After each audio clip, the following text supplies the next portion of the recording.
है जिंदगी कितनी खूबसूरत जिन्हें अभी पता। हेलो दोस्तों, आज हम पढ़ेंगे हिस्ट्री, इतिहास के बारे में अध्ययन करेंगे। पूरा डिटेल से अध्ययन करेंगे। लूसेंट जो जीके है वेरी इंपॉर्टेंट जो दिया गया, निचोड़ एकदम दिया गया, ये सब के बारे में अध्ययन करेंगे। पहले समझते हैं इतिहास किसे कहते हैं। देखो, इतिहास किसे कहते हैं? बीते हुए कल के बारे में जानकारी प्राप्त करना ही क्या कहते हैं? इतिहास कहते हैं। देखो, इतिहास के पिता हेरोडोटस को माना जाता है। हेरोडोटस को माना जाता है। अब पढ़ेंगे हम पहले। देखो, लूसेंट में भारत, देखो इतिहास जो है ना, इतिहास को दो पार्टों में डिवीजन किया गया है। देखो दो पार्टों में बांटा गया है। कितने पार्टों में? दो पार्टों में बांटा गया है। एक कहते हैं भारत का इतिहास और दूसरा कहते हैं विश्व का इतिहास। इसे क्या कहते हैं? भारत का इतिहास। क्या कहते हैं? भारत का इतिहास। भारत का इतिहास। और इधर क्या कहते हैं? इधर कहते हैं विश्व का इतिहास। किसे कहते हैं? विश्व का इतिहास। विश्व का इतिहास। विश्व का इतिहास। इतिहास। देखो, इतिहास को दो पार्ट में, एक भारत का इतिहास और एक होता है विश्व का इतिहास। देखो, भारत के इतिहास को तीन पार्टों में बांटा गया है। कितने पार्टों में? तीन पार्टों में। कहते हैं जैसे यार ना, जैसे दिन होता है, समय को कितने पार्ट, जैसे यार मार्कर है ना, एक को कहते हैं ऊपर, एक को कहते हैं नीचे और एक को कहते हैं मध्य। क्या कहते हैं? ऊपर, नीचे, मध्य। इसी प्रकार इतिहास के, भारत के इतिहास को तीन भागों में बांटा गया। देखो, पहले कहते थे प्राचीन। पहले इस समय को क्या कहते थे? देखो, पहले कहते हैं प्राचीन इतिहास। क्या कहते हैं? प्राचीन इतिहास। प्राचीन इतिहास। इतिहास। मध्य इतिहास। क्या कहते हैं? मध्य इतिहास। मध्य इतिहास। और उसके बाद क्या कहते हैं? उसके बाद कहते हैं आधुनिक इतिहास। आधुनिक इतिहास। आधुनिक इतिहास। आधुनिक इतिहास। देखो, भारत के इतिहास तीन पार्टों में। जैसे यार ना, कुछ नहीं यार, तीन पार्टों में मतलब कि जैसे मार्कर है, मार्कर को ऊपर वाला भाग, नीचे वाला भाग और बीच में का होता है मध्य होते हैं ना। वही जैसे पहले के समय रहा तो प्राचीन के दिन, बहुत प्राचीन मतलब पुराना, आधुनिक मतलब वर्तमान में, वर्तमान मतलब कि जो सब घटनाएं हो रही हैं, और मध्य मतलब जो बीच में कुछ घटनाएं है ना, उसको कहते हैं मध्यकाल। भारत के इतिहास को तीन पार्टों में प्राचीन इतिहास, मध्य इतिहास और आधुनिक इतिहास है, ये सब दिया गया है। साफ दिख रहा है ना साथियों? देखो, क्योंकि आप समझते हैं दोस्तों, भारत का इतिहास। देखो, भारत किसे कहते हैं ये तो आपको समझे। देखो, भारत किसे कहते हैं? देखो, ये नक्शा देख रहे हैं ना, देखो भारत किसे कहते हैं? यहाँ पर क्या है? उत्तर है। क्या है? उत्तर हिमालय है और दक्षिण में क्या है? समुद्र है। दक्षिण, उत्तर में क्या है? हिमालय और दक्षिण में क्या है? समुद्र। मतलब कि उत्तर हिमालय से लेकर दक्षिण समुद्र तक फैले। इधर क्या होता है? उत्तर होता है, इधर क्या होता है? दक्षिण होता है। उत्तर हिमालय से लेकर दक्षिण तक फैले हुए भाग को क्या कहते हैं? भारत कहते हैं। भारत किसे कहते हैं? उत्तर हिमालय से लेकर कन्याकुमारी तक फैले हुए भाग को क्या कहते हैं? भारत कहते हैं। क्या कहते हैं? भारत कहते हैं। अब देखते हैं, यहाँ तक आपको एकदम समझ में आ गया होगा। ये हो गया। अब आप समझते हैं भारत इतिहास हो गया। भारत किसे कहते हैं? हमने बताया ना, उत्तर हिमालय से दक्षिण तक समुद्र तक फैला हुआ भाग को क्या कहते हैं? भारत कहते हैं। यहाँ तक नहीं रहा, एकदम यार मजे से समझिएगा। और पढ़ते हैं पहले आधुनिक।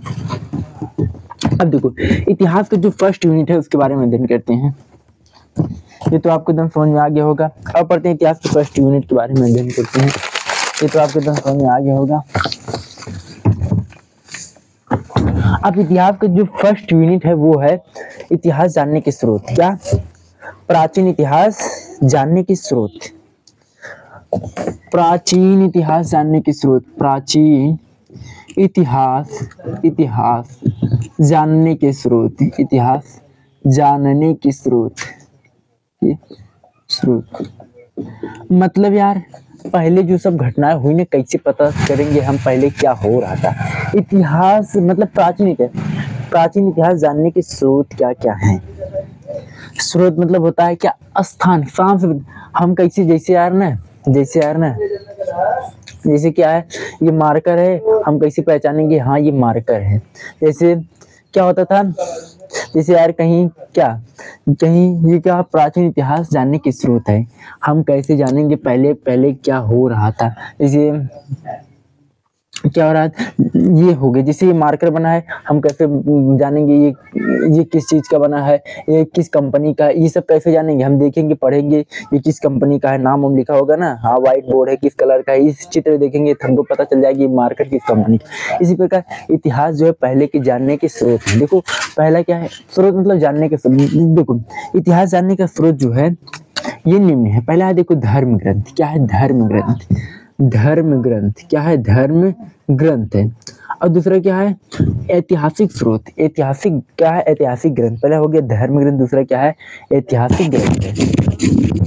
क्या है, ऐतिहासिक ग्रंथ है। ये हो गया पहला धर्म ग्रंथ, दूसरा क्या है, ऐतिहासिक ग्रंथ। क्या है, ऐतिहासिक ग्रंथ। ऐतिहासिक ग्रंथ क्या हो गया, ऐतिहासिक ग्रंथ। ऐतिहासिक ग्रंथ हो गया, क्या हो गया, ऐतिहासिक ग्रंथ हो गया। अब तीसरा हो गया क्या, विदेशी यात्रियों का विवरण। जो हमारे देश में क्या होते, अनेक विदेशी आए थे ना, क्या करने के लिए, लेखक आए, विदेशी आए अपने देश में राज करने के लिए। उनके साथ अनेक विदेशी क्या लेखक भी आए थे। क्या आए थे, क्या है, विदेशी यात्रियों का विवरण। विदेशी यात्रियों का विवरण, यात्री का विवरण, विवरण। अब तीसरा क्या है, तीसरा है पुरातत्व। क्या होता है, पुरातत्व। पुरातत्व, पुरातत्व अभिलेख हो गए। ये सब क्या है, इतिहास जानने के स्रोत है। क्या है, इतिहास जानने की ये सब स्रोत है। इतिहास को हम कैसे पता लगा सकते हैं, ये सब इतिहास जानने के क्या है, स्रोत है। इतिहास जानने की ये सब स्रोत है। पुरातत्व हो गया, इतिहास जानने के क्या स्रोत, धर्म ग्रंथ, ऐतिहासिक ग्रंथ, विदेशी यात्रियों का विवरण, उपरांत। मतलब यार इतिहास कैसे पता, धर्म ग्रंथ जैसे हम पढ़ते हैं रामायण गीता, तब हमको पता चलता है पहले समय में क्या क्या हुई।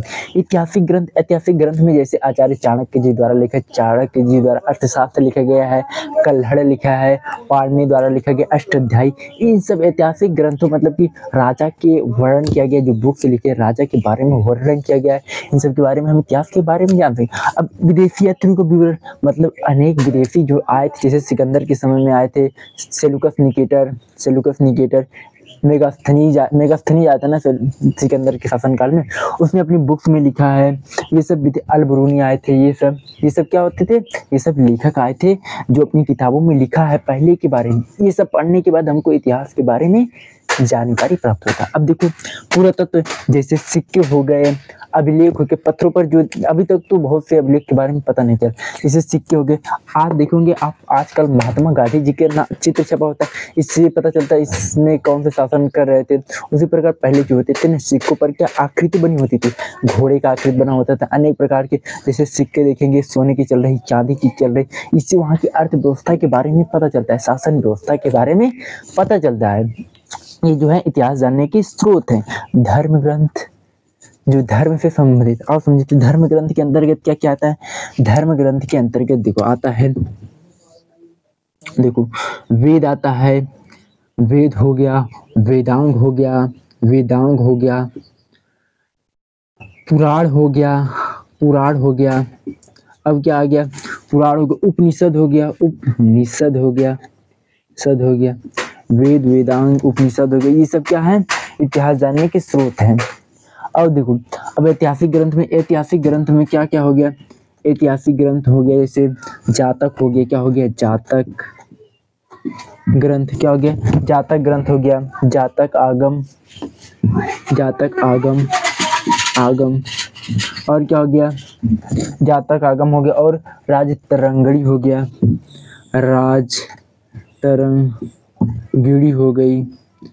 राजतरंगिणी हो गई, अष्टाध्यायी हो गया, गार्गी संहिता हो गया। क्या, गार्गी संहिता हो गया, महाभाष्य हो गया। ये सब क्या है, ऐतिहासिक ग्रंथ है। इसमें ऐतिहासिक ग्रंथ में जो है ना, इसमें शासन व्यवस्था के बारे में भी बताया गया और वहाँ के शासक कौन करते थे, ये सब बताया गया है। अब तीसरा विदेशी यात्री में जैसे चीन यात्री। क्या हो गया, चीनी यात्री। चीन को क्या कहते थे, चीनी यात्री।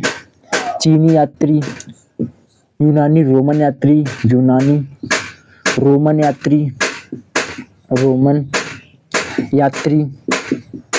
और क्या हो गया, अरबी लेखक क्या यात्री। और पुरातत्व में हो गया, सिक्के हो गए। ये सभी के बारे में हमको अभी पढ़ेंगे, सिक्के के बारे में पढ़ेंगे, सिक्के अभिलेख के बारे में पढ़ेंगे, लेख के बारे में पढ़ेंगे। देखो ये बात ध्यान देना, इतिहास जानने के कितने स्रोत हैं। ये हो गया धर्म। हमने बताया इतिहास को 3 पार्टों में डिवीजन किया गया, प्राचीन इतिहास, मध्य इतिहास और आधुनिक। जैसे ये मार्कर है, मार्कर को जैसे नहीं कि दिन को कितने पार्टों में दिया गया, मॉर्निंग सुबह होता है, क्या होता है सुबह होता है, फिर क्या होता है दोपहर होता है, दोपहर होता है, फिर क्या होता है शाम होता है। उसी प्रकार सेम वही होता है, इसको कहते हैं प्राचीन, इसको कहते हैं मध्य और इसको कहते हैं आधुनिक। सुबह से जैसे दिन को 3 भागों में बांटा गया, उसी प्रकार इतिहास को भी 3 पार्टों में डिवीजन किया, प्राचीन, मध्य और आधुनिक। अब देखो इसकी जानने की स्रोत मतलब पता करने का स्रोत क्या है, जैसे ऊर्जा का सबसे बड़ा स्रोत क्या है, सूर्य है ना, उसी प्रकार स्रोत मतलब स्थान, पता कैसे करेंगे। इतिहास के जानने के स्रोत ये सभी इतिहास जानने के स्रोत है। अब वेद धर्म ग्रंथों के बारे में आओ पढ़ते हैं। देखो आओ पढ़ते हैं, पहले ये तो हो गया। अब थोड़ा एक बात और देख लेते हैं, ये तो हो गया। अब देखो अब पहले पढ़ेंगे हम वेद के बारे में, ये तो हो गया। आओ पढ़ते हैं, यहाँ तक और पढ़ते हैं भारत का नामकरण के बारे में, ये तो हो गया। आप पढ़ते हैं भारत का नामकरण के बारे में, भारत का नामकरण के बारे में पढ़ते हैं। आपको एक भी डाउट नहीं रह जाएगा, एकदम दिमाग में सबसे डाउनलोड हुई। चैनल पर पहली बार आए सब्सक्राइब अवश्य कर लीजिएगा, एकदम डाउनलोड दिमाग में पूरा डाउनलोड होगा, जहाँ के अंदर करके देखेंगे तो एकदम दिमाग में डाउनलोड हो जाएगा। अब देखो नामकरण, नामकरण अरे यार जब जैसे बच्चा कोई भी पैदा होता है तो उसका नामकरण किया जाता है ना, छोटे होते हैं अनेक नाम रखा जाता है। उसी प्रकार भारत का क्या क्या नाम पड़ा था, देखो भारत का क्या क्या नाम पड़ा। देखो भारत को जो है पुराणों और महाकाव्यों में क्या कहते हैं, भारतवर्ष कहते थे। क्या कहते थे, भारतवर्ष कहते थे, भारतवर्ष कहते थे। किसमें कहते थे, पुराणों में, पुराण में, और किसमें, पुराणों में एवं महाकाव्यों में, महाकाव्य में। इसे क्या कहते थे, जैसे यार ना किसी का नाम होता है, हर किसी का 2-3 नाम होता है, 4-5 नाम होता है। एक को मौसा रखते हैं, एक को फूफा रखते हैं, एक को मामा रखते हैं, मतलब हर कोई नाम रखता है ना अलग अलग, जब पैदा होता है अलग अजीब। उसी प्रकार भारत का भी अनेक नाम है, जैसे पुराणों में इसको भारतवर्ष कहा गया है। और देखो और इसको क्या हुआ, भारत भी कहते हैं, क्या कहते हैं, भारत भी कहते हैं। इसको राजा भरत के नाम पर भारत पड़ा था, राजा भरत के नाम पर, इनको भारत के कबीले के नाम से भी क्या कहते हैं इतिहास में। इसे क्या कहते हैं, राजा भरत के नाम पर क्या पड़ा था, भारत पड़ा था। राजा भरत के नाम पर, राजा भरत के नाम पर क्या कहते थे, भारत कहते थे। और यहाँ के निवासियों को क्या कहते हैं, भरत के वंशज कहते थे, भरत के संतान कहते, वंशज ने भरत की संतान कहते। राजा भरत के नाम पर पड़ा था, राजा भरत के नाम पर पड़ा था। अब देखो इसको क्या कहते हैं, इंडिया भी कहते थे, इंडिया, इंडिया, इंडिया कौन लोग कहते थे, यूनानी लोग क्या कहते थे, इसको इंडिया कहते थे। यूनानी लोग क्या कहते थे, यूनानी लोग क्या कहते थे, यूनानी लोग इसको क्या कहते हैं, इंडिया। देखो यहाँ पर जानते हो, यहाँ भारत पर क्या बहती है, सिंधु नदी बहती है। क्या बहती है यहाँ पर, देखो यहाँ पर सिंधु नदी बह रही है ना, यहाँ पर क्या है, सिंधु नदी है। सिंधु नदी को ये लोग सिंधु ना कहकर हिंदू कहते थे। क्या कहते थे, हिंदू कहते थे, इंडे कहते थे, हिंदू ने इंडे कहते थे। क्या कहते थे, सिंधु न कर कर ये इंडे कहते थे, इसलिए इंडे कहते थे। क्या कहते थे, इंडे कहते थे, इसलिए यहाँ पर इंडिया पड़ गया था। क्या कहते थे, इंडिया पड़ गया था। और आगे देखते हैं, और इसको हिंदुस्तान भी कहते हैं। क्या कहते हैं, हिंदुस्तान भी कहते हैं। क्या कहते थे, हिंदुस्तान कहते थे। क्या कहते थे, हिंदुस्तान भी कहते थे। हिंदुस्तान किसने कहा था, मुस्लिम इतिहासकारों ने क्या कहा, हिंदुस्तान कहा। मुस्लिम इतिहासकारों ने, कौन कहा, मुस्लिम इतिहासकारों ने इसे क्या कहते हैं, मुस्लिम इतिहासकार।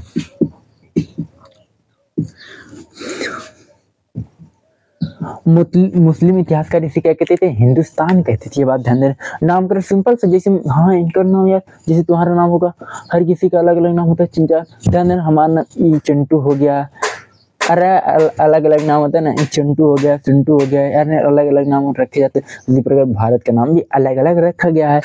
भारतवर्ष पुराणों में कहा गया, महाकाव्यों में कहा गया। और भरत जो है, राजा भरत के नाम पर। इंडिया जो है यूनानियों ने रखा, जब यूनानियों ने आए थे। और हिंदुस्तान मुस्लिम इतिहासकारों ने रखा। अब यहाँ तक समझ गया।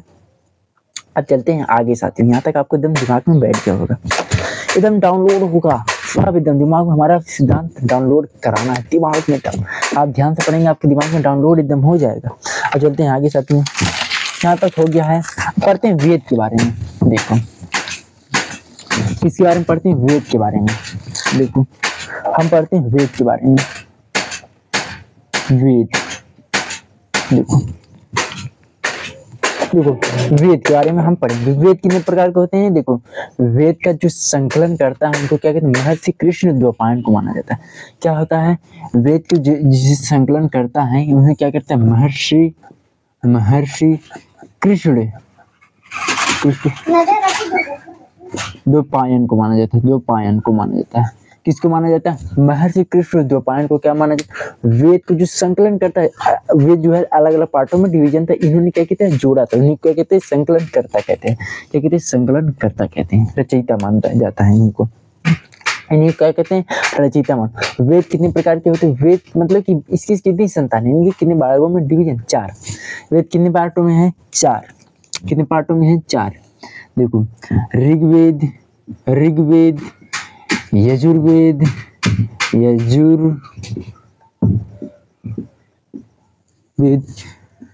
सामवेद, और क्या होता है? अथर्ववेद। क्या होता है? अथर्ववेद। क्या होता है? अथर्ववेद होता है। अब ऋग्वेद किसे कहते हैं? देखो नाम से पता चल रहा है, अभी हम बताएंगे। देखो एक एक सिंपल बातें समझते हैं। ये हो गया वेद 4 प्रकार के होते हैं, ऋग्वेद, यजुर्वेद, सामवेद और अथर्ववेद। अब हम पढ़ेंगे ऋग्वेद के बारे में। ये पहला इतिहास जानने की शुरुआत है। अब पढ़ेंगे हम ऋग्वेद के बारे में। ये हो गया। देखो अब पढ़ते हैं। देखो ऋग्वेद में, देखो ऋग्वेद किसे कहते हैं? ऋचाओं को क्रमबद्ध अध्ययन को क्या कहते हैं? ऋग्वेद कहते हैं। क्या कहते हैं? ऋचाओं के क्रमबद्ध अध्ययन को क्या कहते हैं? ऋचाओं के क्रमबद्ध अध्ययन को क्या कहते हैं? क्रमबद्ध अध्ययन को क्या कहते हैं? अध्ययन को क्या कहते हैं? ऋग्वेद कहते हैं। क्या कहते हैं? ऋग्वेद।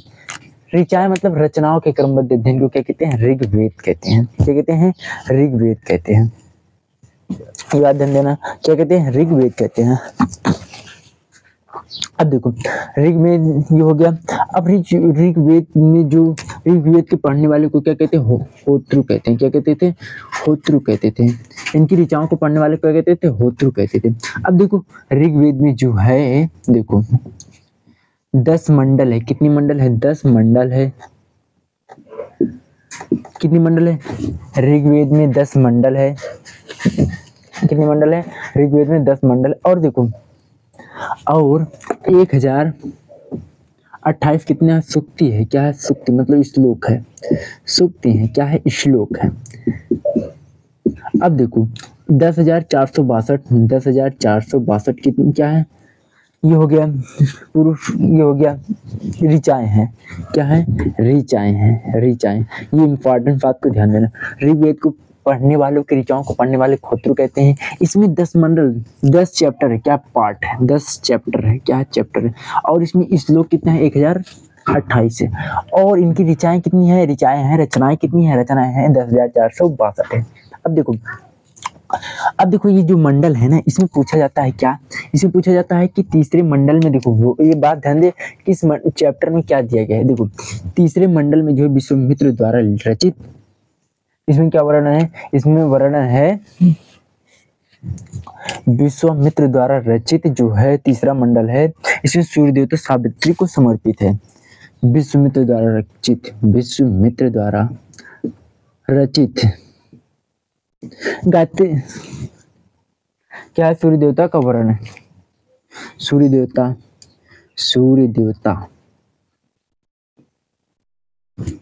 सावित्री।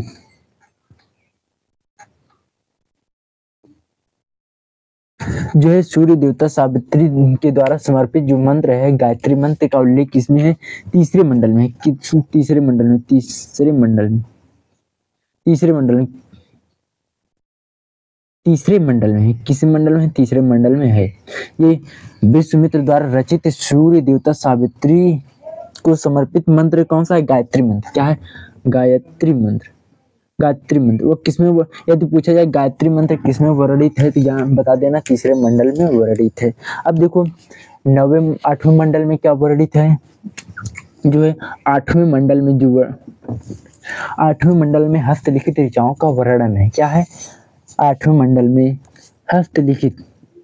हस्तलिखित ऋचाओं का वर्णन है। क्या है? हस्तलिखित ऋचाओं का वर्णन मिलता है, हस्तलिखित ऋचाओं का वर्णन मिलता है। क्या मिलता है? हस्तलिखित ऋचाओं का वर्णन। हस्तलिखित ऋचाओं को क्या कहते हैं? खिल कहते हैं। खिला, फूल जैसे खिल नहीं जाता उसी प्रकार खिला खिल कहते हैं। हस्तलिखित ऋचाओं को क्या कहते हैं? खिल कहते हैं। क्या कहते हैं? खिल कहते हैं। अब देखो ये हो गया। अब देखो नवे मंडल में क्या, नवे मंडल में सोम देवता का वर्णन किया गया है, ये हो गया। अब देखो नवे मंडल में किसका वर्णन मिलता है? नवे मंडल में सोम देवता का वर्णन मिलता है। किसका? सोम देवता का वर्णन मिलता है। सोम देवता का वर्णन मिलता है। और 10वीं मंडल में किसका वर्णन मिलता है? 10वीं मंडल में चातुर्वर्ण के बारे में बताया गया, जैसे वर्ण व्यवस्था के बारे में बताया गया। वर्ण व्यवस्था 4 प्रकार की होती है, जैसे ब्राह्मण, क्षत्रिय, वैश्य और शूद्र। पहले ये डिवीजन किया गया था कर्म के आधार पर, धर्म सूत्र में बताया गया है कर्म के आधार पर ये वर्ण व्यवस्था को डिवीजन किया गया था। जैसे बताया गया था क्या, उसके आगे चलकर बताया गया कि जो ब्राह्मण है वो क्या होते थे? मोक्ष से उत्पन्न हुए थे। जो क्षत्रिय हुए भुजाओं से उत्पन्न हुए थे, और जो वैश्य है वो क्या होते? जांग से उत्पन्न हुए थे, और जो क्षुद्र हैं वो पैरों से उत्पन्न हुए थे। ये वर्ण व्यवस्था का वर्णन ये है चातुर्वर्ण में बताया गया है। चातुर्वर्ण समाज ये किसी मंडल में वर्णन किया? 10वें मंडल में वर्णन है। किसके मंडल में है? 10वें मंडल में वर्णन है। ये बात ध्यान देना, इसमें वर्णन है, चातुर समाज के बारे में वर्णन किया गया है। देखो ये बात ध्यान देना।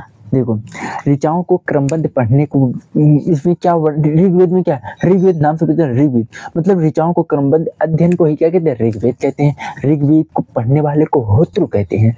और इसमें 10 मंडल है, मतलब चैप्टर है। जैसे यार किताब में ना इतना 15 चैप्टर है, 10 चैप्टर है, उन चैप्टरों में क्या क्या लिखा गया है, जो इंपॉर्टेंट है वो देखा। देखो तीसरे मंडल में जो है विश्वामित्र द्वारा लिखित सूर्य देवता सावित्री गायत्री मंत्र का उल्लेख तीसरे मंडल में किया गया है। और देखो 8वें मंडल में हस्तलिखित ऋचाओं का वर्णन है। क्या है? ऋचाओं का वर्णन है। ऋचाओं का वर्णन एकदम ध्यान देना। और 9वें मंडल में सोम देवता का वर्णन है। और 10वें मंडल में चातुर्वर्ण्य समाज के बारे में बताया गया है। क्या बताया गया? चातुर्वर्ण्य समाज के बारे में ये बताया गया है। तो अब देखो एक बात ध्यान देना, ये जो है ना, यहाँ तक आपको एकदम समझ में आ गया होगा। देखो एक बात ध्यान देना, जो है ना 250 जो ऋचाएं हैं वो इंद्र के लिए हैं। किसके लिए है? इंद्र के लिए। किसके लिए? इंद्र के लिए है। और 200 ऋचाएं किसके लिए हैं? 200 ऋचाएं जो हैं अग्नि के लिए हैं। मंत्रों का उल्लेख क्या है? मंत्रों का उल्लेख किसके लिए है? अग्नि के लिए। किसके लिए है? अग्नि के लिए। क्या है? अग्नि के लिए है। ये बात ध्यान देना, क्या याद करना है? ये बात ध्यान देना साथी। देखो ये बात ध्यान देना, अग्नि के लिए कितने मंत्रों का उल्लेख है? 250 ऋचाओं का, और इनके लिए 200। ये बात ध्यान देना। अब चलते हैं आगे साथियों, यहाँ तक आपको एकदम समझ में आ गया होगा। अब चलते हैं आगे साथियों, ये बात एकदम ध्यान में आ गया होगा, ये बात एकदम ध्यान। अब चलते हैं, ये तो हो गया है, अब आगे चलते हैं साथियों। अब चलते हैं, ऋग्वेद समाप्त हो गया, अब चलते हैं यजुर्वेद। अब देखो इसको क्या कहते हैं? इसका उपवेद होता है। क्या होता है? आयुर्वेद होता है। क्या इसका उपवेद यदि पूछा जाए तो क्या होता है? आयुर्वेद होता है। क्या होता है? उपवेद। क्या होता है? उपवेद। क्या होता है? आयुर्वेद होता है। आयुर्वेद होता है। ये बात ध्यान देना, ये सब एकदम बातों को ध्यान देना। इसमें 10 मंडल है, 1028 सूक्तियां हैं और 4162 ऋचाएं हैं। 250 इंद्र के लिए है मंत्र और 200 अग्नि के लिए हैं। और ये विश्व, ये सब याद करना वेरी इंपॉर्टेंट है। इस मंडल में क्या वर्णन है? इस मंडल में क्या, हमने ये सब बताया। ये सब इतिहास जानने के स्रोत है साथ में, ये सब इतिहास जानने के स्रोत है। यहाँ तक कोई दिक्कत सब साफ दिख रहा है ना? कहीं हम पढ़ाते रह गए और आपको यार कैमरा बंद हो जा रहा है यहाँ तक आपको। अब आगे चलते हैं साथियों, देखो ये हो गया। अब चलते हैं आयुर्वेद के अंतर्गत। देखो ये तो इतना समझ में आ गया। अब पढ़ते हैं यजुर्वेद के बारे में। देखो यजुर्वेद क्या होता है, देखो इसमें बताया गया है ना। देखो अब देखो यजुर्वेद के बारे में समझते हैं। देखो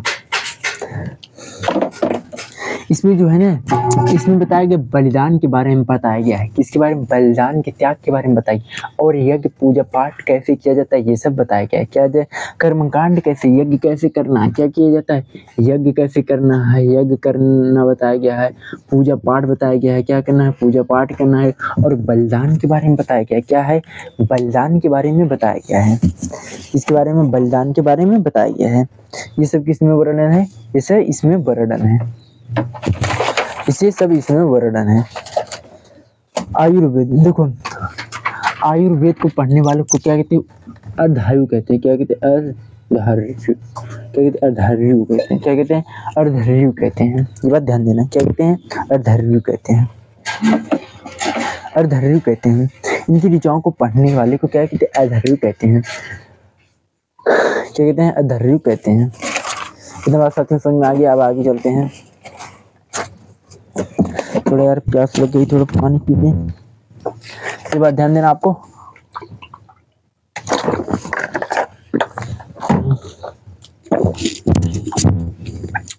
इसमें यज्ञ के बारे में बताया गया, कर्मकांड के बारे में बताया गया, बलिदान के बारे में बताया गया। इनके पढ़ने वाले अर्धायु कहते हैं। क्या कहते हैं? अर्धायु कहते हैं। अब देखो ये बात आपको ध्यान देना होगा। अब आगे पढ़ते हैं। इसमें जो है ना गद्य पद्य दोनों में लिखा गया। इसकी रचनाएं क्या हैं? गद्य पद्य दोनों में की गई हैं। ये बात ध्यान देना। पूछा जाए गद्य और पद्य दोनों में की गई है। गद्य और पद्य दोनों में की गई है का वर्णन किया गया। गद्य और पद्य दोनों का भी वर्णन किया गया है। ये बात ध्यान देना। ये बात ध्यान देना। अब देखो अब आगे चलते हैं साथियों। यहाँ तक आपको एकदम समझ में आ गया होगा वेद के बारे में। अब देखो आगे पढ़ते हैं साथियों। अब हम पढ़ेंगे सामवेद के बारे में। नाम से देखो सामवेद के बारे में पढ़ेंगे। इसके बारे में पढ़ेंगे, सामवेद के बारे में पढ़ेंगे। देखो समझ में आ रहा है ना साथियों? एकदम समझ में आ रहा है आप लोग को ना? एकदम समझ में आ रहा है?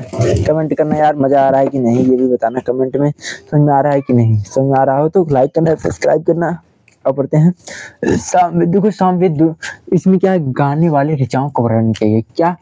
गाने वाले ऋचाओं का। ये साम मतलब सांग है। सांग मतलब सांग। सम मतलब सॉन्ग, गाना, संग। देखो इसमें क्या है? गाने वाले ऋचाओं का वर्णन किया है। गाने वाले ऋचाओं का वर्णन किया गया।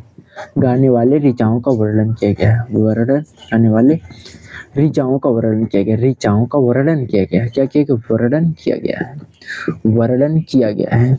किया गया है। इसमें किसका वर्णन किया गया? गाने वाले ऋचाओं का वर्णन किया गया है।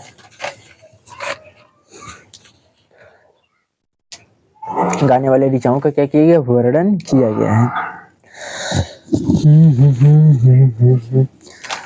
ये बात ध्यान देना। गाने वाले ऋचाओं का क्या किया गया? वर्णन किया गया है। गाने वाले ऋचाओं का। देखो और इसको क्या कहते हैं? भारतीय संगीत का जनक भी कहते हैं। क्या कहते हैं? इसी से ही क्या होता है? भारतीय संगीत का उदय हुआ था। भारतीय संगीत का जनक कहा जाता है। का जनक कहा जाता है, पिता कहा जाता है। क्या कहते हैं? भारतीय संगीत का क्या कहा जाता है? जनक कहा जाता है। और इसके पढ़ने वाले को क्या कहते हैं? उदात्तु कहते थे। क्या कहते हैं? उदात्तु कहते हैं। क्या कहते हैं? उदात्तु कहते हैं। क्या कहते हैं? उदात्तु कहते हैं। ये हो गया। अब समझते हैं अथर्ववेद। देखो ये आपको सामवेद के बारे में। सामवेद में मतलब गाना का वर्णन किया गया है। किसका वर्णन किया गया है? गाना का वर्णन किया। गाने वाले ऋचाओं को क्या कहते हैं? ये कहते हैं। देखो ये जो होता है ना साम मतलब सांग। साम मतलब होता है गाना। साम मतलब क्या होता है? गाना। अब देखो आगे चलते हैं। अथर्ववेद के बारे में पढ़ते हैं। देखो अथर्ववेद के जो निर्माता है, रचयिता है, उसे अथर्वा ऋषि कहते हैं। क्या कहते हैं? अथर्वा ऋषि कहते हैं। ये सब यार हमने बताया ना, एकदम दिमाग में डाउन होता है यार। कंजूसी मत करना लाइक और सब्सक्राइब करने में साथियों। अब पढ़ते हैं अथर्वा ऋषि के बारे में। पता नहीं है हिस्ट्री इतना सरल होता है, मजा नहीं था हमको इतना सरल होता है। अब पढ़ते हैं अथर्वा ऋषि। देखो अथर्ववेद को जिन रचयिता है उसको कहते हैं अथर्वा ऋषि। क्या कहते हैं? अथर्वा ऋषि कहते हैं। क्या कहते हैं? ये अथर्वा ऋषि के द्वारा रचा गया है, तभी इसे अथर्ववेद कहते हैं। क्या कहते हैं? अथर्ववेद कहते हैं। अथर्वा ऋषि के द्वारा रचा गया, इसलिए क्या कहते हैं? समझ में आ रहा है ना? अथर्वा कहते हैं। जो है इसमें क्या होता है? इसमें जो है इसमें बताया गया, औषधियों के बारे में बताया गया है, जादू टोना के बारे में बताया गया है, अंधविश्वास के बारे में बताया गया। ये सब किस के बारे ये सब वर्णन किस में है? ये सब वर्णन जो है अथर्ववेद में है। क्या वर्णन किया गया है अथर्ववेद में? जादू टोना का वर्णन किया गया है, अंधविश्वास का भी वर्णन, और औषधियों के बारे में भी बताया गया है। औषधियों के बारे में भी इसमें बताया गया है। जादू टोना, औषधियों के बारे में, ये सब का वर्णन किसी अथर्ववेद में बताया गया है। और देखो, कन्या जब जन्म होती है उनकी निंदा भी इसी वेद में बताया गया है, इसी में बताया गया है। कन्या जब कोई जन्म होता है तो इसमें कन्या की निंदा की जाती है।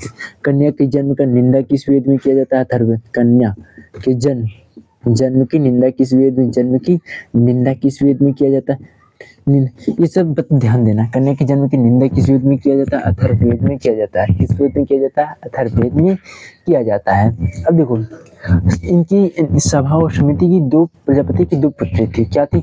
प्रजापति की दो पुत्री थी। प्रजापति की कितनी पुत्री थी? प्रजापति की दो पुत्री थी, जिसे क्या कहते थे? सभा और समिति कहते थे। क्या कहते थे? सभा और समिति कहते थे। सभा और समिति कहते थे। ये बात ध्यान देना। हमने वेद बताया, वेद 4 प्रकार के होते हैं, ऋग्वेद, यजुर्वेद और सामवेद। ऋग्वेद में किसका वर्णन मिलता है? ऋचाओं का क्रमबद्ध अध्ययन क्या कहते हैं? ऋग्वेद कहते हैं। हमने बताया था ऋग्वेद में क्या है? 10 मंडल है। तीसरे मंडल में जो है विश्वामित्र द्वारा रचित सूर्य देवता सावित्री मतलब कि गायत्री मंत्र का उल्लेख है, ये हमने बताया था। अब देखो, उसके बाद हमने बताया था 8वें मंडल में जो है हस्तलिखित ऋचाओं का वर्णन किया गया है, और 9वें मंडल में जो है सोम देवता का वर्णन है, और 10वें मंडल में चातुर्ष वर्ण के बारे में मतलब कि जाति के बारे में बताया गया है। जो वर्ण व्यवस्था है 4, ब्राह्मण, क्षत्रिय, वैश्य, शूद्र बारे में बताया। हमने बताया था क्या जो है 1024 सूक्तियां श्लोक है, और 10,462 ऋचाएं हैं। इसमें से 250 इंद्र के लिए ऋचाएं मंत्रों हैं, और 200 क्या है? अग्नि के लिए हैं, और इनको पढ़ने वाले को होत्र कहते हैं। उसके बाद हमने बताया था उसके बाद हमने बताया है किसके बारे में? यजुर्वेद के बारे में बताया, आयुर्वेद के बारे में बताया। उसके बाद सामवेद, उसके बाद अथर्ववेद। ये सब एक बार रिवीजन कर लेना। अब आगे चलते हैं साथियों, यहाँ तक आपका एकदम दिमाग में हो गया होगा। अब किसके बारे में? अब पढ़ते हैं वेदांग के बारे में। ये तो आपको हो गया समझ में एकदम डाउनलोड। अब पढ़ते हैं किसके बारे में? वेदांग के बारे में बात करते हैं। एकदम दिमाग में ध्यान में देखना है वेदांग। देखो, वेदांग क्या होते हैं? पता नहीं है इतिहास इतना सरल होता है, हमें तो बेवफा ही डर लगता है जिंदगी कितनी खूबसूरत जिन्हें अभी ये पता नहीं है। अब हम पढ़ेंगे वेदांग। देखो, वेदांगों का निर्माण क्यों किया गया? अच्छा यार, प्रधानमंत्री होते हैं, क्या होते हैं? पीएम होते हैं, प्राइम मिनिस्टर होते हैं। अच्छा, प्राइम मिनिस्टर के बाद सीएम का निर्माण क्यों किया जाता है? प्राइम मिनिस्टर पूरे देश का संचालन करते हैं। जो सीएम होते हैं ये केवल राज्य का संचालन करते हैं। यदि केवल पीएम रहे तो क्या पूरे देश का संचालन कर सकते हैं? संभव है? ना करनी पाएंगे या ना कर पाएंगे, नहीं कर सकते। इसलिए सीएम का निर्माण किया जाता है। उसी प्रकार वेद जो है, वेद सीमित है लेकिन पूरा ज्ञान तो लोगों तक नहीं पहुंचाएगा, इसलिए वेदांगों की रचना की गई। किसकी? वेदांगों की रचना क्यों की गई? वेदों को ठीक प्रकार से समझने के लिए वेदांगों की रचना की गई। देखो, यदि पूछा जाए वेदांगों की रचना क्यों की गई, तो वेद को समझने के लिए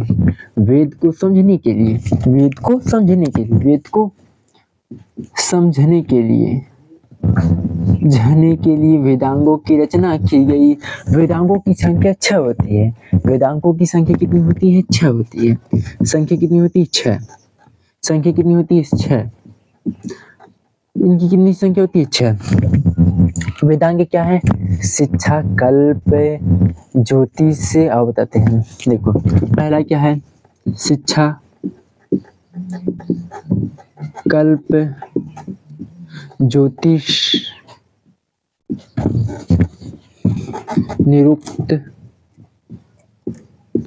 छंद, 5। शिक्षा, कल्प, ज्योतिष, निरुक्त, छंद, निरुक्त और व्याकरण होता है। क्या होता है? व्याकरण होता है। ये सब क्या है? ये सब क्या है? वेदांग है। क्या है? वेदांग है। क्या है? वेदांग है। ये सब वेदांग है। वेदांगों की संख्या क्या है? 6 है। शिक्षा, कल्प, निरुक्त और ये हो गया। ये तो आपको एकदम समझ में आ गया होगा। देखो इसमें क्या होता है, उच्चारण का वर्ण मिलता है और इसमें शब्द की उत्पत्ति हुई है। इसमें आप लोग व्याकरण हम हिंदू को शुद्ध पढ़ने के लिए इस्तेमाल करते हैं। ये सब हो गया, वेदांगों के बारे में अध्ययन हो गया। अब आओ आगे चलते हैं साथियों। अब पढ़ते हैं वेदांग, आपको एकदम समझ में आ गया होगा। अब पढ़ते हैं पुराण के बारे में। किसके बारे में? पुराण के बारे में। बोलते बोलते यार थक जाते हैं।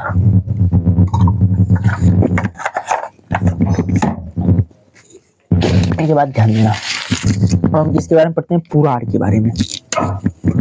पुराण। अब पुराण क्या होता है यार?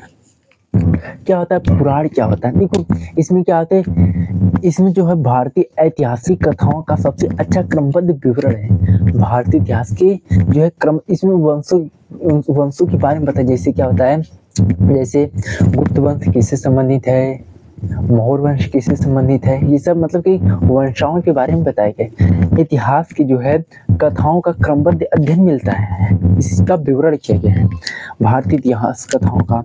इसमें क्या होता है, भारतीय इतिहास के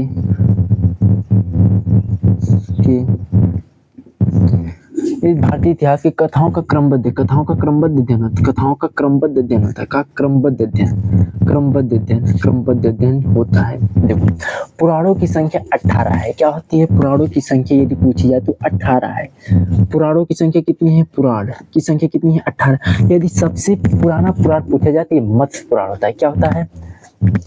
एक बात ध्यान देना, ऋग्वेद, देखो ऋग्वेद, देखो वेदों में ध्यान देना, ऋग्वेद सबसे पुराना है। यदि पूछा जाए सबसे पुराना वेद क्या है? ऋग्वेद है। ऋग्वेद है, ये बात ध्यान देना। सबसे प्राचीन पुराना वेद क्या है? ऋग्वेद है। और सबसे बाद का वेद पूछा जाए तो ध्यान देना, अथर्ववेद है। क्या है? अथर्ववेद है। नया या पुराना, नया पुराना पूछा जाए तो ऋग्वेद बताना और नया पूछा जाए तो अथर्ववेद बताना। क्या बताना? अथर्ववेद बताना। वेरी इंपॉर्टेंट है, अथर्ववेद बताना, ये बात ध्यान देना। ये बात, सबसे प्राचीन ऋग्वेद है और सबसे नया अथर्ववेद है। और सबसे पुराना क्या है? पुराण क्या? मत्स्य पुराण है। प्राचीन पुराण क्या है? प्राचीन पुराण। क्या है? प्राचीन पुराण। सबसे प्राचीन पुराण क्या है? सबसे प्राचीन पुराण जो है सब हम पढ़ाते रहे और आपको बंद ना हो जाए। देखो सबसे प्राचीन पुराण क्या है? मत्स्य पुराण है। क्या है? मत्स्य पुराण है। क्या है?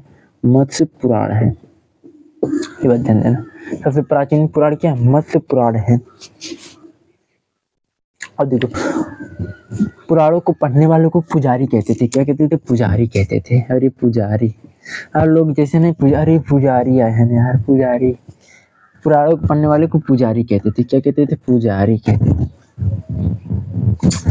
क्या कहते थे? पुजारी कहते थे। पुजारी कहते थे। पुराणों को पढ़ने वालों को क्या कहते थे? पुजारी कहते थे। देखो ये पुराणों की रचना किसने किया था? पुराणों की जो रचना है ना, ये रचना जो है ये है महर्षि लोमहर्ष और उनके पुत्र उग्राश्वा ने किया था। कौन किए थे? लोमहर्ष रचयिता लोमहर्ष, और इनके जो पुत्र हैं, पुत्र का नाम क्या है? उग्र श्रवा। उग्र श्रवा है। कौन है? उग्र श्रवा है। उग्र श्रवा, ये इनके क्या है? रचयिता है। क्या है? रचयिता। ये बात ध्यान देना, पुराणों के रचयिता लोमहर्ष, महर्षि लोमहर्ष और उनके पुत्र उग्र श्रवा है। पुराणों की संख्या 18 है। सबसे प्राचीन पुराण जो है मत्स्य पुराण है। ये बात अब देखो, ये बात हो गया ना। देखो पहले जो था ना, स्त्रियों को और शूद्रों को पुराण मतलब पढ़ने का अधिकार नहीं था, लेकिन वो केवल सुन सकते थे। आपने सुना होगा कि पहले जैसे नीच जात के लोग ये सब धर्म ग्रंथ नहीं पढ़ सकते थे। ये बात इसमें अब आगे पढ़ते हैं, जो पुराण है किस किस वंश से संबंधित है, वंशागत के बारे में पढ़ते हैं। देखो मत्स्य पुराण सबसे प्राचीन है। देखो विष्णु पुराण किस वंश से संबंधित है? विष्णु पुराण यदि पूछा जाए पुराण किस वंश से संबंधित, ये है मौर्य वंश से। कौन वंश से? मौर्य वंश से। किस वंश से? मौर्य वंश से। और पूछा जाए ये किससे है? मौर्य वंश से संबंधित है। देखो वायु पुराण किससे संबंधित है? वायु पुराण किससे संबंधित है? वायु पुराण जो है वो संबंधित है गुप्त वंश से। किस वंश से संबंधित है? गुप्त वंश से। किस वंश से संबंधित है? गुप्त वंश के बारे में संबंधित। अब देखो ये बात समझ। और देखो भागवत पुराण किस वंश से संबंधित है? भागवत पुराण पुराण ये कृष्ण वंश से संबंधित है। कौन से? कृष्ण भक्ति से।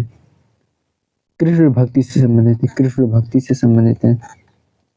कृष्ण भक्ति से संबंधित है। ये बात ध्यान देना, कृष्ण भक्ति से संबंधित। मत्स्य पुराण किससे संबंधित है? जो है मत्स्य पुराण आंध्र सातवाहन वंश से संबंधित। किससे? आंध्र, अभी पढ़ेंगे हम आंध्र सातवाहन वंश के भी बारे में पढ़ेंगे। आंध्र सातवाहन वंश के बारे में पढ़ेंगे, पहलव, ये सब बारे में, मोहम्मद बिन तुगलक के बारे में पढ़ेंगे। ये किससे संबंधित? आंध्र सातवाहन वंश से संबंधित है।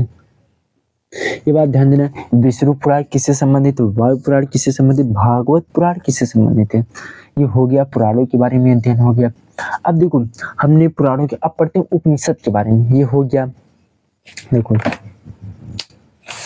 अब हम पढ़ेंगे किसके बारे में? उपनिषद के बारे में पढ़ेंगे। यहाँ तक इतना आपको सरल होता है, ये आपको ध्यान हो गया। अब चलते हैं उपनिषद के बारे में। देखो ये तो आपको एकदम समझ में आ गया, एकदम दिमाग पर डाउनलोड कर लेना। वेदांग इच्छा होते हैं इनके एकदम वेरी इंपॉर्टेंट हटना चाहिए। लोम हर्षता पुत्र उग्र श्वा है, ये सब एकदम ध्यान में। अब आगे चलते हैं साथी। ये जिंदगी कितनी खूबसूरत जिन्हें अभी या पता नहीं है, पता नहीं है, पता नहीं है, पता नहीं है जिंदगी कितनी खूबसूरत। अब देखो पढ़ते हैं उपनिषद के बारे में। उपनिषद, देखो उपनिषद का मतलब क्या होता है? गुरु के सामने बैठ कर शिक्षा ग्रहण को क्या कहते हैं? उपनिषद कहते थे। क्या कहते थे? उपनिषद कहते थे। क्या कहते थे? उपनिषद कहते थे। देखो उपनिषदों की संख्या 118 है। कितनी है? 108 है। कितनी है? उपनिषद कितनी? 118। संख्या कितनी है? 108 है। क्या है? उपनिषदों की संख्या जो है 108 है। यदि पूछा जाए सबसे प्राचीन उपनिषद क्या है? छंदो उपनिषद है। क्या है? छंदो उपनिषद उपनिषद है। कौन सा उपनिषद है? छंदो उपनिषद सबसे प्राचीन उपनिषद है। क्या है? सबसे प्राचीन। क्या है? प्राचीन उपनिषद है। क्या है? प्राचीन उपनिषद। क्या है? सबसे प्राचीन उपनिषद छंदो उपनिषद। और देखो यदि पूछा जाए कि सत्यमेव जयते किस उपनिषद से लिया गया? सत्यमेव जयते किस उपनिषद से लिया गया है? तो मुंडको उपनिषद से लिया है। किस? वेरी इंपॉर्टेंट है, मुंडको उपनिषद से। किस उपनिषद से लिया गया? मुंडको उपनिषद से। मुंडको उपनिषद से लिया गया। मुंडको उपनिषद से लिया गया है, ये बात ध्यान देना। मुंडको नहीं, मुंडको उपनिषद से लिया गया। उपनिषद से लिया गया है।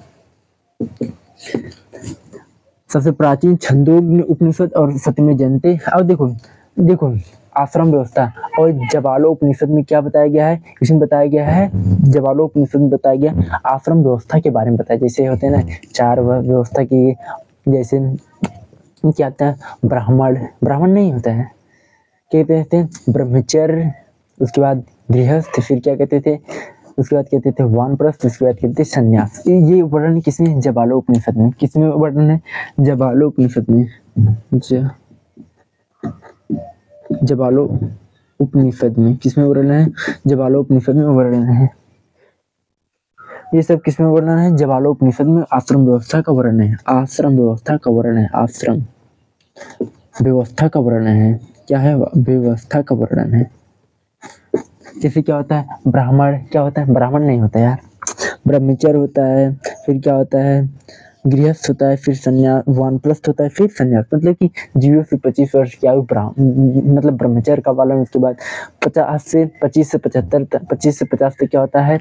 गृहस्थ। उसके बाद 50 से 75 क्या होता है? वानप्रस्थ। उसके बाद संन्यास होता है। 75 पहले में वर्ष 100 वर्ष माना जाता था। ये हो गया। अब ये हो गया उपनिषद के बारे में। अब चलते हैं आगे साथियों। ये हो गया। देखो अब आगे चलते हैं, ये भी हो गया। अब पढ़ते हैं विदेशी यात्रियों के बारे में पढ़ते हैं। ऐतिहासिक ग्रंथ के बारे में पढ़ते हैं, ये तो हो गया।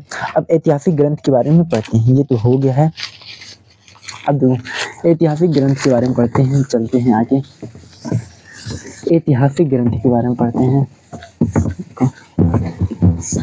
है जिंदगानी कितनी कहानी, हम तो यूं नहीं मालूम था।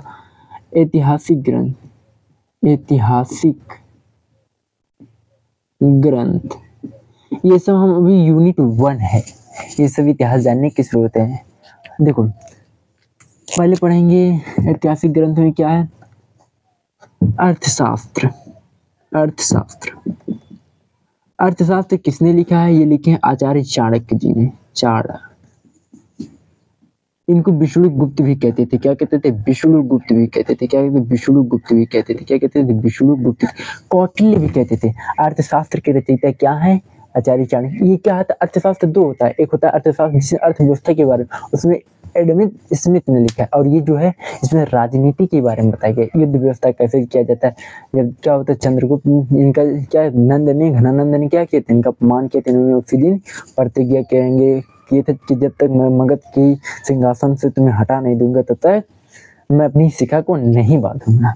ये किसके है, राजनीति के बारे में, राजनीति के बारे में है। क्या है, राजनीति के बारे में है। अर्थव्यवस्था इसके बारे में है, राजनीति के बारे में है साथियों। यह ध्यान देना किसके बारे में है, राजनीति के बारे में है। राजनीति के बारे में इसमें क्या हुआ है, राजनीति के बारे में वर्णन मिलता है, ये बात ध्यान देना साथियों। अब आगे चलते हैं कल्हड़ के द्वारा, किसके द्वारा, देखो ये हो गया अर्थशास्त्र के बारे में। और अब चलते हैं आगे, देखो ये हो गया। अब देखो कल्हड़ है, क्या है, राजतरंगिणी है, राजतरंगिणी,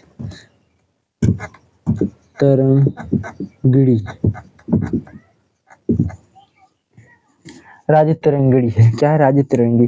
राजतरंगिणी जो है कल्हड़ के द्वारा लिखी। इसमें कश्मीर के राजा, कश्मीर के बारे में, इतिहास के बारे में पता चलता है। ये कौन ले, कल्हड़ ने लिखा है। किसने लिखा है, कल्हड़ ने लिखा है। किसने लिखा है, कल्हड़ ने लिखा है। ये जो अर्थशास्त्र है किस भाषा में लिखा गया, ये संस्कृत भाषा में लिखा गया। किस भाषा में लिखा गया, संस्कृत भाषा में लिखा गया है।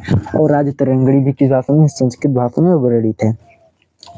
किस भाषा में है, कश्मीरी।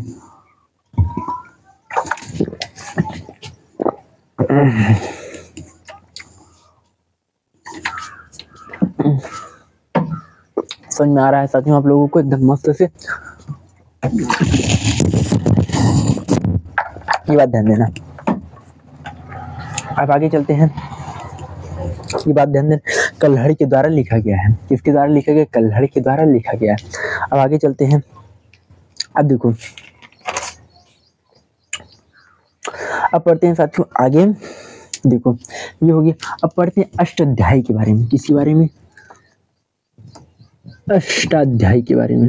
अष्टाध्यायी, अष्टाध्यायी किसने लिखा है, ये सर्वप्रथम क्या है, संस्कृत व्याकरण का सर्वप्रथम यही है। ये संस्कृत व्याकरण क्या है, अष्टाध्यायी के द्वारा की, पाणिनि के द्वारा लिखा है। किसके द्वारा लिखा गया, पाणिनि के द्वारा लिखा गया है।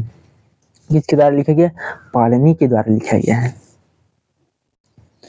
संस्कृत व्याकरण भाषा का व्याकरण का सर्वप्रथम पुस्तक क्या, संस्कृत व्याकरण का सर्वप्रथम पुस्तक क्या है, अष्टाध्यायी है। ये किसके द्वारा लिखा गया, पाणिनि के द्वारा लिखा है। किसके द्वारा, पाणिनि के द्वारा, पाणिनि के द्वारा लिखा गया है। अब चलते हैं आगे, उसके बाद गार्गी संहिता। क्या है, गार्गी संहिता, क्या है, गार्गी संहिता। ये किसके द्वारा लिखा है, ये कात्यायन के द्वारा लिखा गया। किसके द्वारा, कात्यायन के द्वारा। किसके द्वारा लिखा गया, कात्यायन के द्वारा लिखा गया है गार्गी संहिता। इसमें ज्योतिष के बारे में बताया गया है, किसके, और यवन के आक्रमण के बारे में बताया गया है। इसमें बताया गया है, ज्योतिष के बारे में बताया गया और यवनों के बारे में बताया गया है। ये बात ध्यान देना, गार्गी संहिता, इसमें क्या है, ज्योतिष के बारे में बताया गया और यवन के आक्रमण के बारे में बताया गया है। जानकारी प्राप्त है, यवन के आक्रमण की जानकारी, यवन के आक्रमण की जानकारी प्राप्त होती है, जानकारी प्राप्त होती है। अब देखो उसके बाद आता है महाभास। महाभास किसके द्वारा लिखा गया है, पुष्प महाभाष्य की पतंजलि द्वारा लिखा गया। किसके द्वारा? महाभाष्य।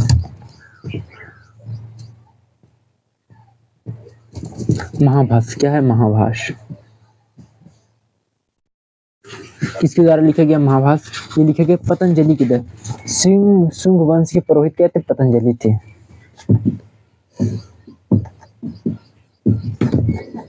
ये क्या थे? शुंग वंश के पुरोहित थे। शुंग वंश के क्या थे? पुरोहित थे।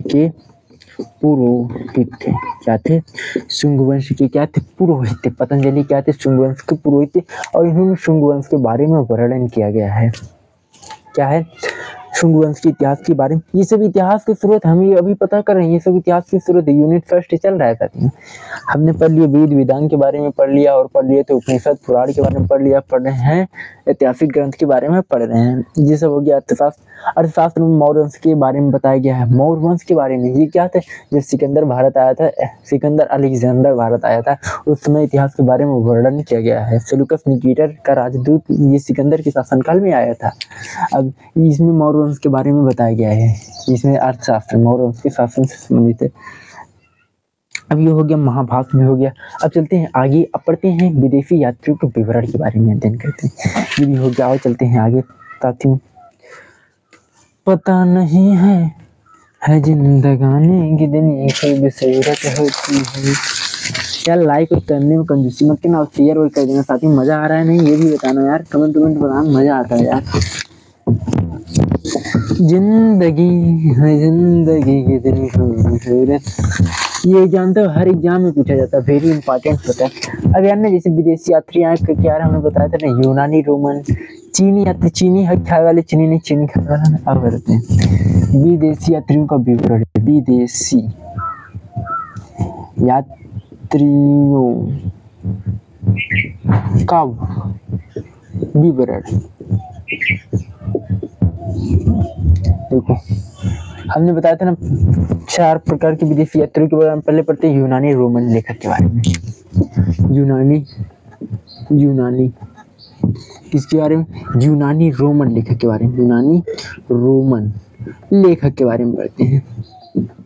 देखो इसमें सर्वप्रथम देखो यूनानी रोमन लेखक के बारे में पहले देखो टेसियस के बारे में पढ़ते हैं। किसके बारे में? टेसियस के बारे में। किसके बारे में? टेसियस के बारे में। टेसियस कौन था? टेसियस जो है ईरान का राजवैद्य था। क्या था? राजवैद्य था। कौन था? ईरान का राजवैद्य था।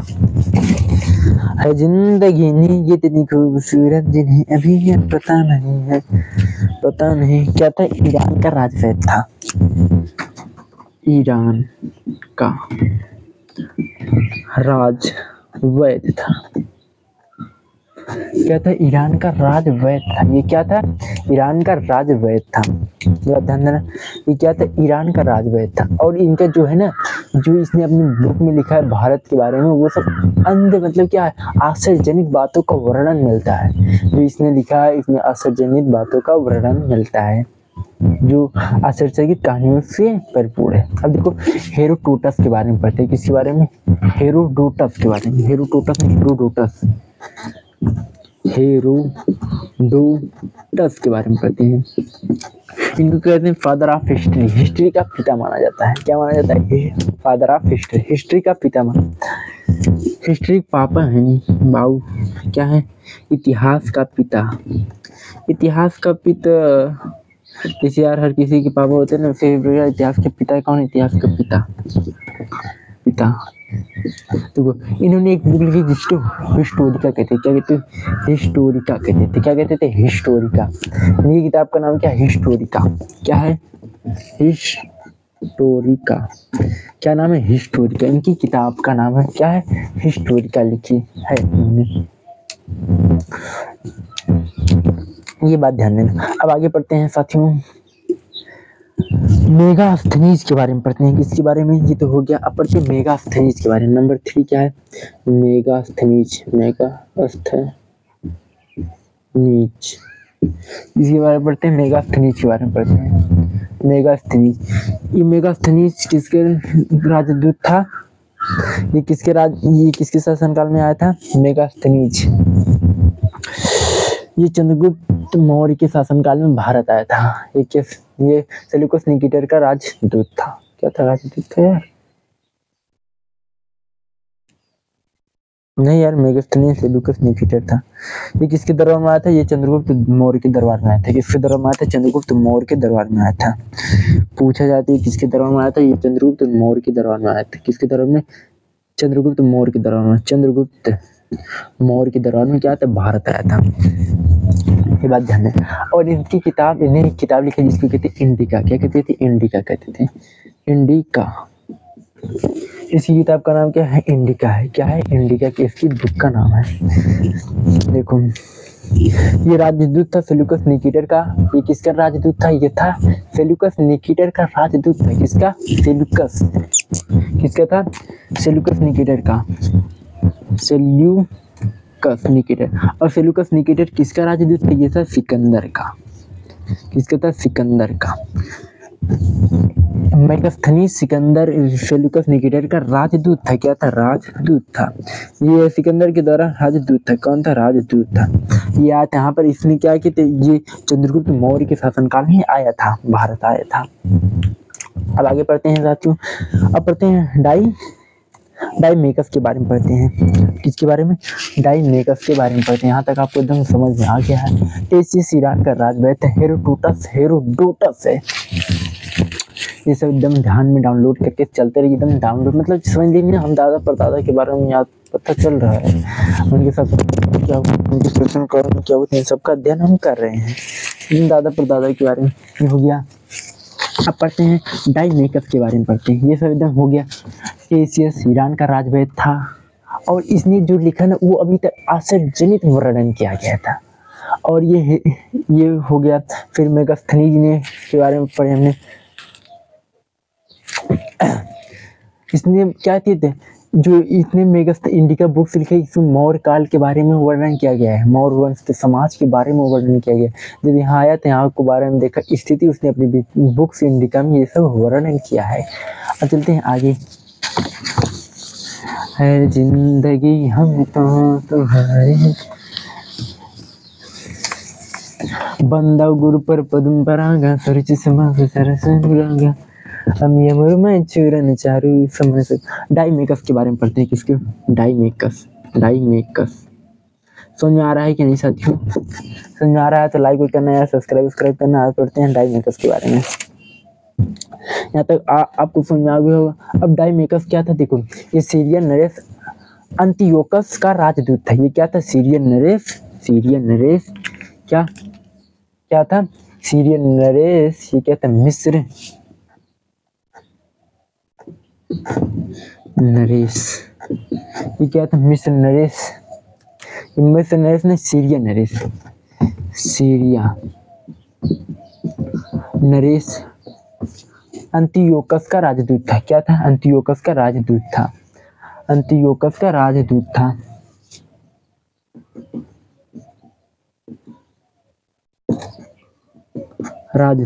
क्या था? राजदूत था। ये क्या था? सीरियन नरेश अंतियोकस का राजदूत था। ये क्या था? डाइमेकस कौन था? ये यदि पूछा जाए ये किसके शासनकाल में आया था तो ये आया था बिंदुसार के शासनकाल में आया था। किसके शासनकाल में आया था? बिंदुसार के शासनकाल में आया था। बिंदुसार के शासनकाल में भारत आया था। जैसे क्या था? मेगास्थनी चंद्रगुप्त मौर्य क्या आया था। और ये भी जब राजदूत है तो किसी के शासनकाल में आया था? ये आया था बिंदुसार के शासनकाल में आया था। और इसका भी क्या है? मौर्य वंश। ये भी मौर्य वंश के शासन से संबंधित थे ना। और इसमें भी मौर्य वंश के शासन के बारे में पता चलता है। सीरियन नरेश अंतियोकस का राजदूत था डाइमेकस।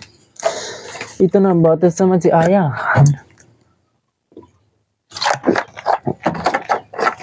अब चलते हैं आगे।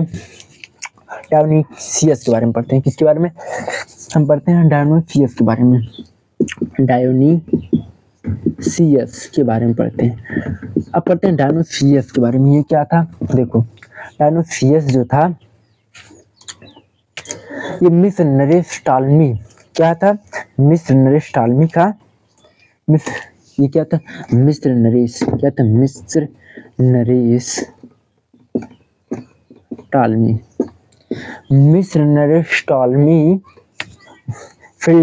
फिलेडेल्फस था। क्या था?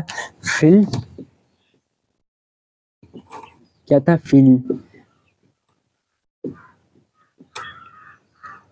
क्या था? फिलेडेल्फस था। क्या था? फिलेडेल्फस था।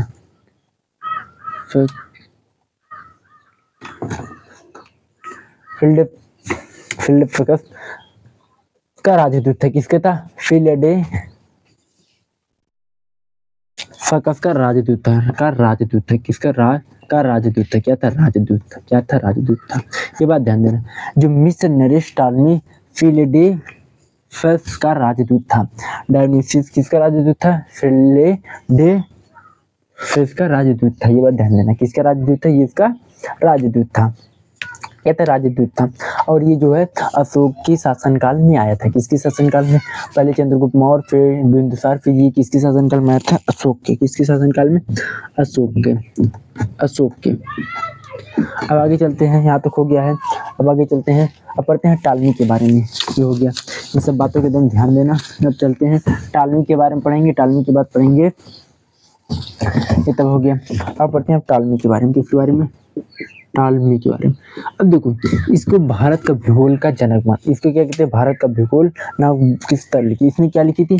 इसने लिखा था भारत का भूगोल नामक बुक लिखी थी। भारत का भूगोल बुक्स लिखा है। क्या लिखा? बुक्स लिखा। क्या लिखा है? किताब लिखा है। क्या लिखा है? किताब लिखा। टालमी ने क्या लिखा? भारत का भूगोल क्या लिखा? बुक्स लिखा है, किताब लिखा है। अब ये हो गया। अब उसके बाद पढ़ते हैं प्लिनी के बारे में। क्या होता है? प्लिनी एक किताब लिखी है जिसे कहते हैं नेचुरल हिस्ट्री। क्या कहते हैं? नेचुरल हिस्ट्री कहते हैं। क्या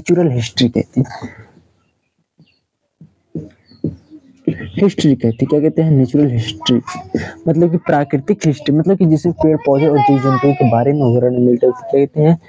नेचुरल हिस्ट्री के बारे में इसने लिखा है। पदार्थों के बारे में पढ़ेंगे। ये सब हो गया। अब आगे चलते हैं। अब पढ़ते हैं पेरिप्लस ऑफ द इरिथियस सी के बारे में। अब किसके बारे में पढ़ेंगे? अब आगे पढ़ेंगे। ये हो गया प्लिनी के बारे में। अब पढ़ेंगे पेरिसियस। अब किसके बारे में? पेरिसियस पेरिप्लस ऑफ द इरिथियन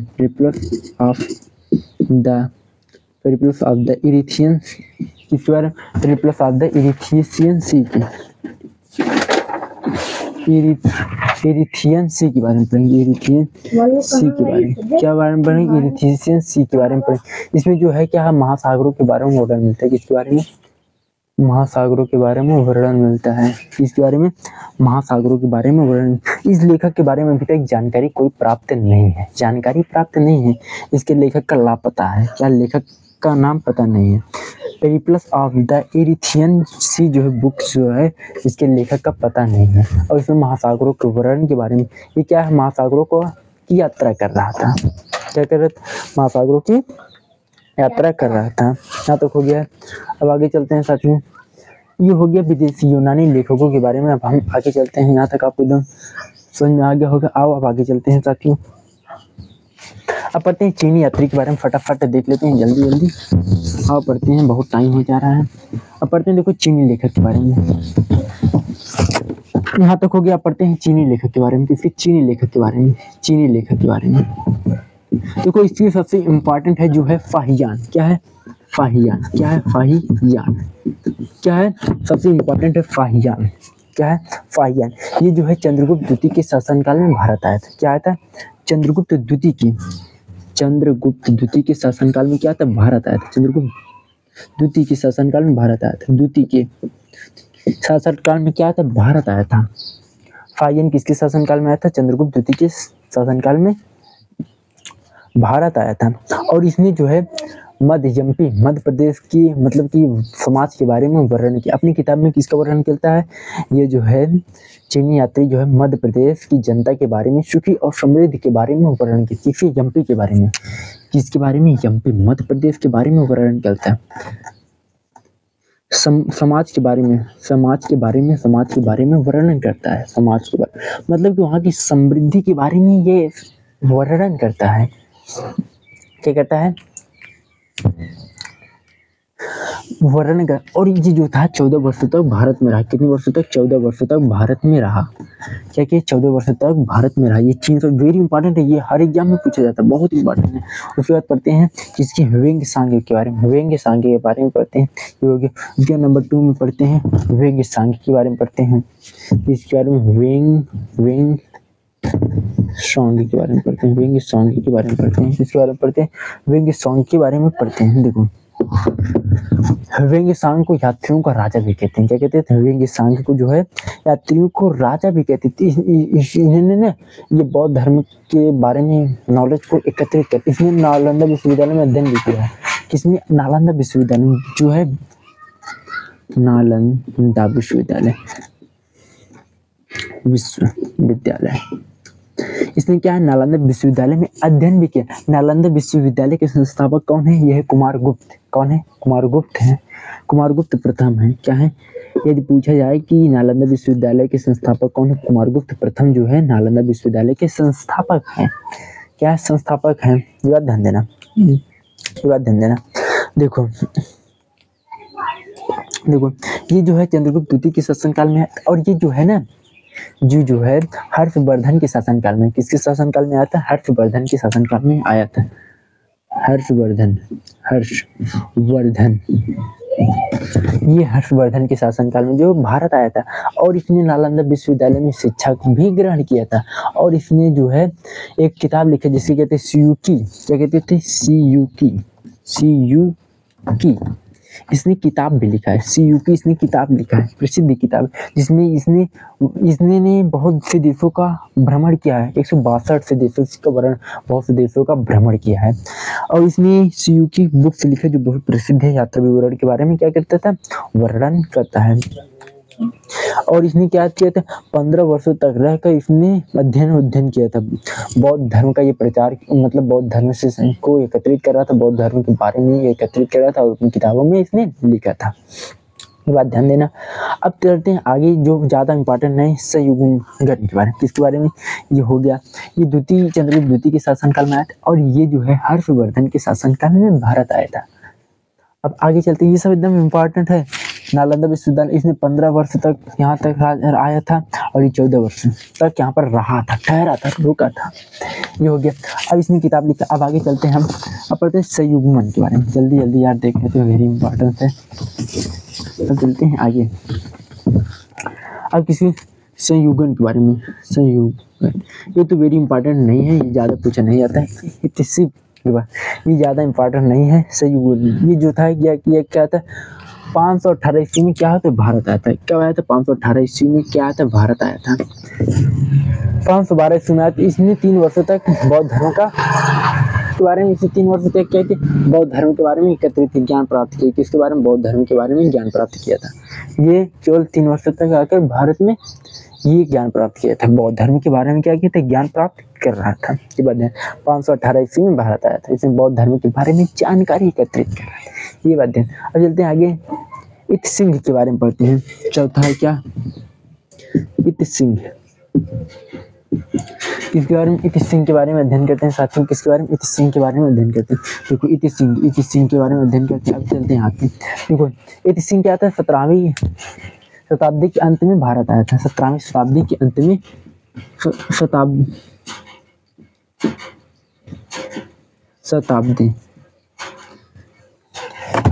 शताब्दी के अंत में क्या आया था? भारत आया था। कब आया था? भारत आया था। 17वीं शताब्दी के अंत में क्या हुआ था? भारत आया था। और इसने जो है नालंदा विश्वविद्यालय, विक्रमशिला और विश्वविद्यालय क्या वर्णन मिलता है? किसमें? नालंदा विश्वविद्यालय। इसने जो अपनी किताब में लिखा है उसको क्या लिखा है? नालंदा विश्वविद्यालय और क्या है? और विक्रमशिला के बारे में, शिला विश्वविद्यालय, इन सभी के बारे में क्या मिलता है? वर्णन मिलता है। इसमें इस सब का वर्णन करता है। ये हो गया। अब ये सब हो गया। अब पढ़ते हैं, ये तो हो गया, हमने बताया था फाहियान ह्वेंग सांग के बारे में और संयुगन के बारे में, इतिसिव के बारे में हो गया। हमने यूनानी रोमन लेखकों के बारे में बताया था। अब आगे चलते हैं साथियों, यहाँ तक हो गया है साथियों। अब पढ़ते हैं किसके बारे में? अब हम पढ़ेंगे अरबी लेखक के बारे में। यहाँ तक हो गया है। जैसे अरबी लेखक के बारे में पढ़ेंगे। ये तो हो गया हमने आगे। अब चलते हैं साथियों आगे देखते हैं। जैसे यहाँ तक एकदम दिमाग में डाउनलोड हो गया है। अरबी लेखक के अंतर्गत क्या क्या आते हैं? अरबी लेखक अरबी लेखक के अंतर्गत क्या क्या आते हैं? देखो, अल बरूनी कौन है? अल बरूनी और इब्न बतूता है। क्या है? अल बरूनी। पहला क्या है? अल बरूनी। दूसरा क्या है? इब्न तूता है। इब्न तूता है। क्या है? इब्न बतूता है। तूता नहीं, इब्न बतूता है। अल बरूनी जिसने तहकीक उल हिंद किताब लिखा। क्या लिखा था? ये जो है महमूद गजनवी के साथ भारत आया था। किसके शासनकाल में आया था? महमूद गजनवी के साथ। किसके शासनकाल में आया था? महमूद गजनवी के। ये किसके शासनकाल में? तो महमूद गजनवी के शासनकाल में भारत आया था। और ये जानते हो तुर्की मुसलमान था। क्या था? तुर्की मुसलमान। अभी हम जब पढ़ेंगे मध्यकालीन भारत के बारे में तो इसमें अध्ययन करेंगे। और देखो इसने किताब क्या लिखा था? इसने लिखा किताब उल हिंद बुक से लिखा। क्या लिखा था इसने? किताब उल हिंद बुक से लिखा। किताब उल हिंद किताब लिखा। किताब उल हिंद क्या लिखा? किताब लिखा था। और इसका नाम है तहकीक ए हिंद बुक से लिखा था। ये बात ध्यान देना था। ये आया था महमूद गजनवी के साथ भारत आया था। उसके बाद पढ़ते हैं इब्न तूता के बारे में। अब पढ़ते हैं आगे के अध्ययन के बारे में पढ़ते हैं। देखो साथियों उसके बारे में पढ़ते हैं। आगे चलते हैं। आगे साथियों के यहाँ तक हो गया है। इब्न बतूता के बारे में पढ़ते हैं, अध्ययन करते हैं। यहाँ तक हो गया है। अल बरूनी ने महमूद गजनवी के शासनकाल में मतलब आया था। एक साथ आया था। जब अभी पढ़ेंगे मुसलमान एक अरबी लेखक। ये अरबी हो गया। उसके बाद महमूद गजनवी हो गया। अब पढ़ते हैं इब्न बतूता के बारे में पढ़ते हैं। देखो ये अरबी भाषा में लिखा गया है। इब्न बतूता ने क्या लिखा था? ये अरबी भाषा में लिखा गया यात्रा बितान, जिसे रिहाल कहते हैं। क्या कहते हैं? रिहाल कहते थे। क्या कहते हैं? रिहाल। इसने किताब का नाम क्या? रिहाल है। ये क्या? अरबी भाषा में लिखा गया। किस भाषा में लिखा गया? अरबी भाषा में लिखा। किस भाषा में लिखा गया? अरबी भाषा में लिखा गया। किस भाषा में लिखा गया? अरबी भाषा में लिखा गया है। ये बात ध्यान देना साथियों। ये हो गया है। अब आगे पढ़ते हैं अल बरूनी के बारे में। और इसमें इसकी किताब हमने इसकी बुक्स का नाम रिहाल है। अब चलते हैं आगे। ये हो गया है। अब चलते हैं आगे साथियों। अब अन्य लेखक के बारे में भी अध्ययन कर लेते हैं। अन्य लेखक के बारे में भी अध्ययन कर लेते हैं। इसके बारे में अन्य लेखक जैसे तारानाथ था। क्या? अन्य लेखक में क्या आता है? अन्य लेखक में आता है तारानाथ और क्या है? Marco Polo. तारानाथ और क्या है? तारानाथ और क्या है? नंबर 2 है मार्को पोलो। कौन है? Marco Polo. क्या है? मार्को पोलो और तारानाथ। देखो ये जो है तारानाथ ये तिब्बती लेखक है। क्या है? तिब्बती लेखक है। क्या है? तिब्बती लेखक है। ये क्या है? ये तिब्बती लेखक। इसने इस तिब्बती लेखक है और इसने 2 ग्रंथ की रचना की। एक का नाम है कंजूर और दूसरे का नाम है क्या है? तंजूर और क्या है? तंजूर। ये इसकी क्या ग्रंथ है। इसने जो 2 ग्रंथों की रचना की जिसको क्या कहते हैं? कंजूर और तंजूर कहते हैं। ये तिब्बती लेखक था। और इसमें जो है भारतीय इतिहास के बारे में क्या मिलता है? जानकारी मिलता है। ये बात ध्यान दें। ये तिब्बती लेखक है। इसके ग्रंथ का नाम क्या है? इसकी ग्रंथ का नाम है तंजूर और कंजूर के ये। अब बढ़ते मार्को पोला।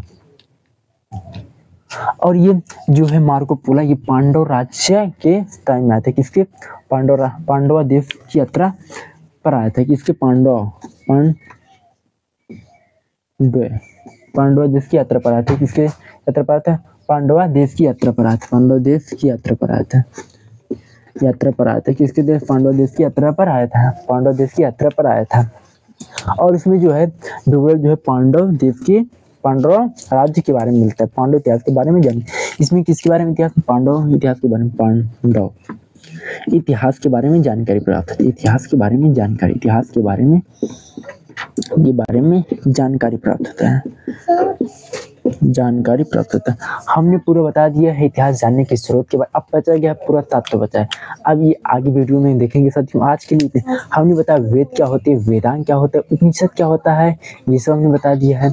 और हमने बताया ऐतिहासिक ग्रंथ जैसे हो गया अर्थशास्त्र हो गया, राजतरंग, अष्टाध्यायी पाणिनि, ये सब बताया हमने। उसके बाद बताया विदेशी यात्री जैसे रोमन, यूनानी रोमन, फिर चीनी यात्री, फिर हमने बताया था अरबी लेखक के बारे में, और ये सब बातें में हुआ।